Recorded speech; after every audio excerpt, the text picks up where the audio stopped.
Hi guys, so welcome back to one of my job experience videos. I have worked quite a few jobs.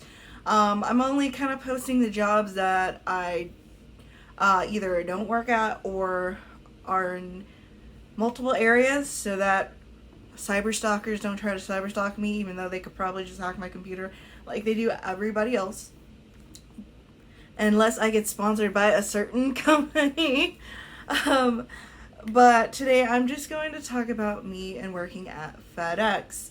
Now, did I say that I was not going to take another warehouse job? Yes. Did I lie to myself? Yes. Did I just put myself in this position though?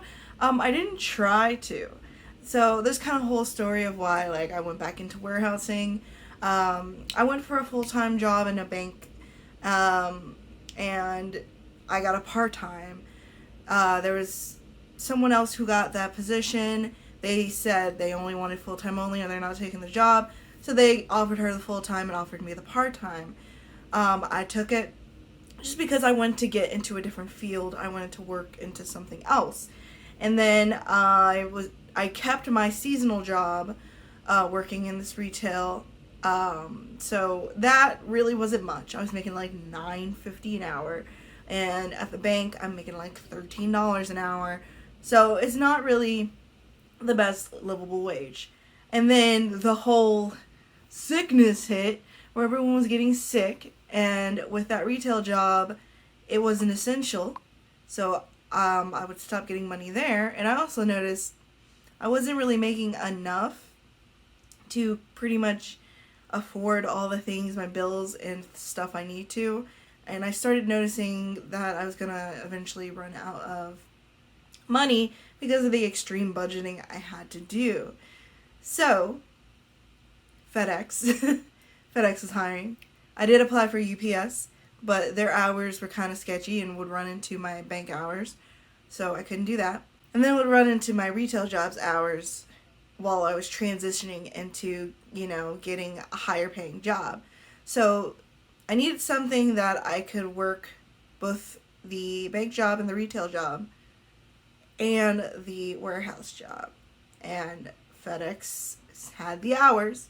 So FedEx was offering 2 to 4 hours a day, 5 days a week. And it was the Sunday through Thursday for me.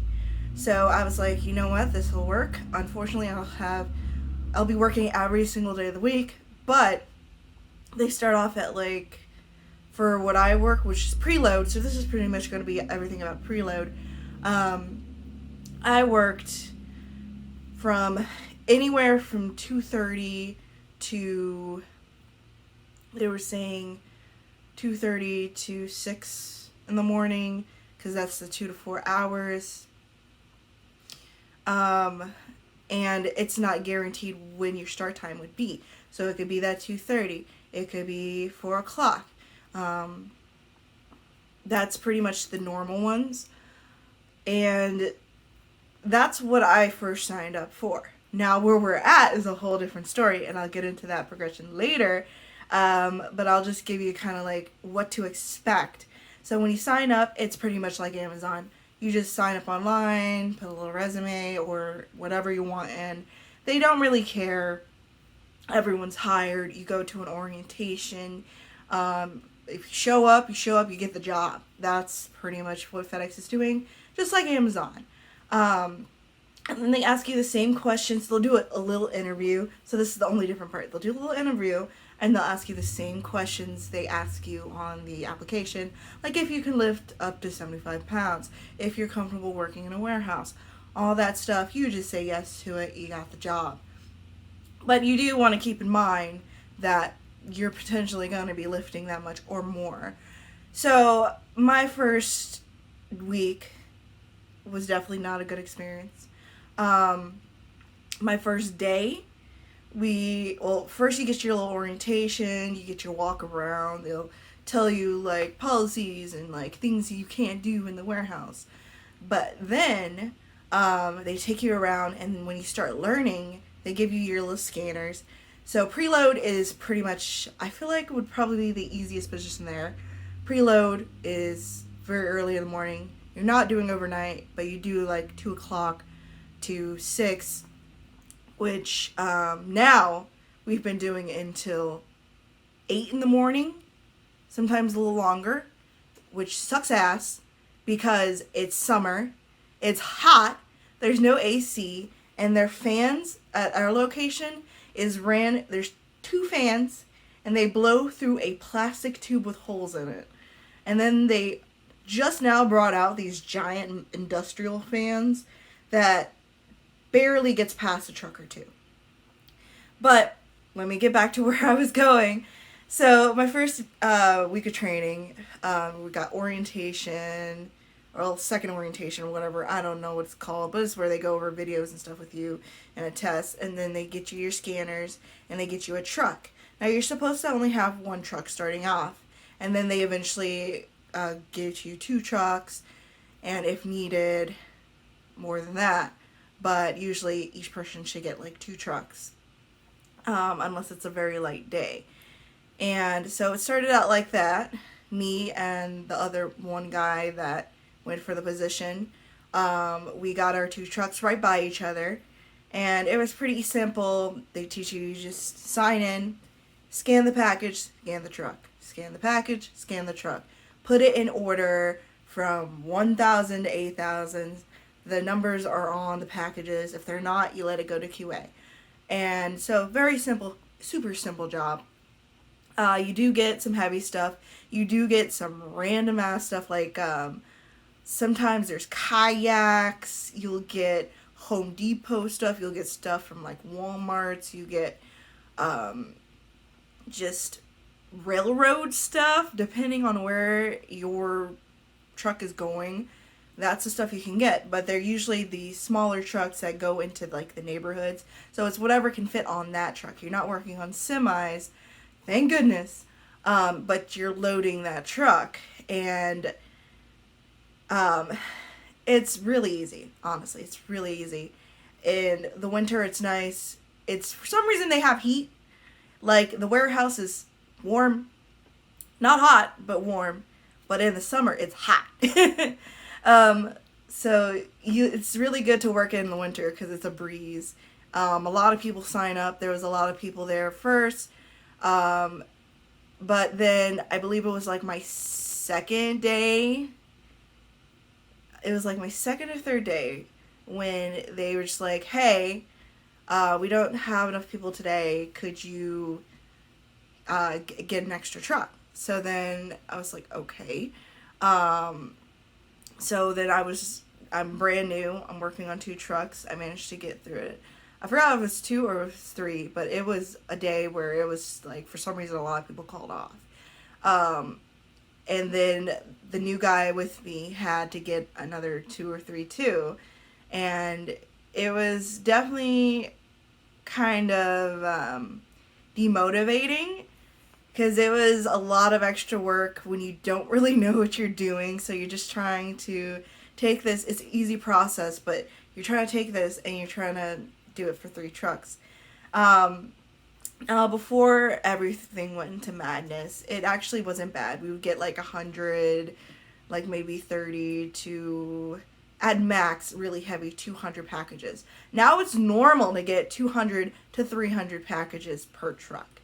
And it gets a little insane when they want you, because we are very short staffed now. Once summer hit, people drop like flies. So right now it is a little bit of a mess because I'm doing almost daily 3 trucks a day, and a lot of my trucks hit 200 packages, which a lot of people, I guess at UPS, I've been hearing stories from people that work at Fedex now that worked at UPS, they would get way more packages or way more trucks. But it does get very taxing and hot and sweaty in there. And it's still an easy job, but it's so demotivating at times when it's just like, they're like, hey, so this person didn't show up. Can you take 4 trucks right now? You're just like, how the hell am I going to do that when you know you're going to have 200 on 3 trucks at least? And it's they say like you're not supposed to pile them up. You want to get everything in the truck. You're going to end up piling up or just piling them up in front of the truck when you have that many. So that is going to happen, especially when you're new and you're trying to get that speed. I can definitely say working there, I definitely gained a lot more stamina. Um, I've been able to definitely lift a lot more because there are very heavy packages at times that you'll lift, and you'll gradually just get stronger just by lifting each item. They do encourage team lifting, but I mean, if the person next to you is available, sometimes they're in shit and they're struggling, and it's kind of just like, well, they can't help you right now, and it's coming down, so you got to grab it off. Or sometimes they will be free, just bored out of their minds, trying to help you. Which there are nights, especially now that I notice there are nights where we'll get very few packages. Like Sundays and Saturdays are your least amount of packages, honestly. You maybe get about 5,000 to maybe 7,000 max between all the trucks in the warehouse. So that's very low compared to 14,000 that you get throughout the week for everybody in the warehouse. So it's half, maybe even a third of the work you get during the week. And they'll run those lines, there's a conveyor where everything goes down, and they'll run them so slow that I'm there for 4 hours when we only need 2 hours to get this done. But I guess they don't have enough people in the back unloading, which I haven't unloaded. They haven't offered to me to learn unloading, so I've just been doing preload.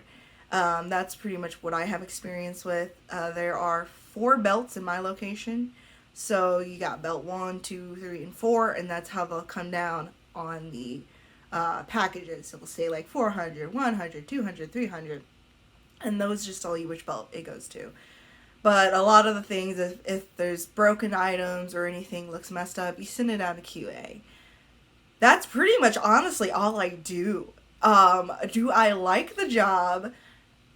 I liked it at first. I mean, it was definitely kind of troublesome and kind of demotivating because I'm also editing. Because it just was a lot of stressful work with them wanting you to get those packages in. And they're just standing around, just watching. They're not really helping. Or they're giving you more work and more work. And it's just kind of like, I could really use help here. I'm not going to be able to do this. You try to do it anyway, and then you're just like, well, what else can I do? Because maybe the trucks are full of packages inside, and you can't stack any more outside. And then they get mad at you for blocking the pathway when you need help, and you can't really do anything else when you need help other than keep going and keep trying to get it in there. Because some days they'll run those conveyors, like I said, for like Sundays, they'll run them super slow, so you're there for 4 hours for no reason. And every other day, they'll run them super fast for no reason. And you're just trying to get package after package for your trucks, one right after another. Sometimes they come all down and they're just yours. Sometimes they run it just like that, and you're just like, what the hell? Because no one can get that. No one can be that fast. So I definitely liked it at first during the winter times because it just seemed more relaxed, more people were there, and it just seems less stressful. During the summer times, it feels like an overload of work, and it just kind of feels miserable just to be there. At this point, I go in, I know I'm just here to do my job. Right now, through the whole sickness going on, we do have some preparations, like wearing a mask when we go in. They want us to stand 6 feet. A lot of people do not actually follow that rule. They'll just walk in front of you all the time, walk around your truck, hand you packages. Yes, I know it's nice, but that's when they're really bored, and it's just like, okay, dude, we're trying to, stay away from each other, but that isn't really something that is very strict there, so it happens. But the job itself, it's really easy if you're looking for it. $15.50 for this position. Right now, during everything that's going on, we get an extra $2, which is pretty sweet. And I know we used to get and time and a half on the weekends too, just by working Saturdays or Sundays. That's their way to get more people working those days. So you can make pretty good money here, and then you get like a 50-cent raise every year just by being there. It definitely wasn't part of my plan to work here, but it's easy to get in.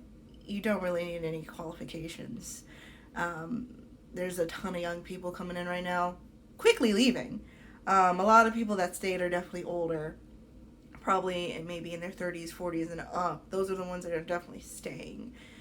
So it just shows you that the mentality of people, it's a disposable job. Unless you're really willing to stick with it, then it's something that you can build on. There are other positions in there, like QA or like the different managers positions, if you want to do something like that. Personally, I'm not looking to move up or get a full-time there, which if you want full-time, is basically, if you want preload, you got to choose another one, like overnights. You do overnights and preload or something like that, or preload and then you do the shift after that. So you have to basically pick 2 separate shifts, and that's how you get full-time. And it's an okay job. Right now, I definitely want out of it. I want full-time at my other job. That was my goal in the first place. I was not planning to keep that retail job, even though I did quit after I was furloughed and just went to Fedex and the bank jobs, since they're both essential. So I was making full-time money, pretty much, and especially extra with everything that's going on. But basically, I keep saying this, it was okay at first. Now I really don't like it. I'm almost borderline hating it. I just want to get out because it doesn't make me happy.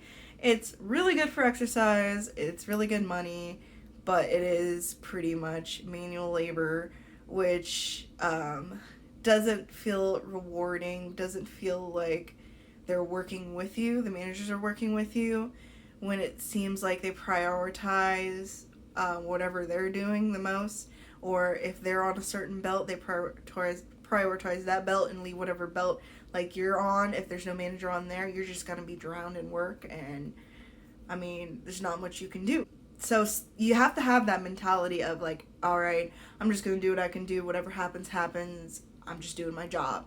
And then if you're there until 2 to 8 o'clock, 2 to almost 9 o'clock in the morning, I mean, you can choose to say, I'm gone.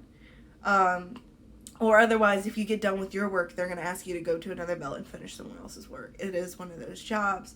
And since it's so physically demanding, you don't want to do it. Unless you're fine with heavy lifting for 6 hours, which I was fine with the 2 to 4 hours. But once we started hitting 6 is when I went, all right, this is miserable. So I'm looking to get out of it. I wouldn't say it's a bad job. I definitely want to leave on good terms just in case I do need it in the future. But it's good money, and I'll be here until I get this full-time job, full-time position at my other job, which seems to be not promising. So we'll see where that goes and see what my lifestyle's like. But right now, I've been working 7 days a week, and it gets so tiring because I've been hitting 60 hours a week, and I'm just ready to have one job, relax, be free, be peaceful, build a career, and just hopefully be happier in life, because there's a whole bunch of stuff going on, and right now all we need is positivity. But thank you guys for watching. See you guys later. Ask questions below.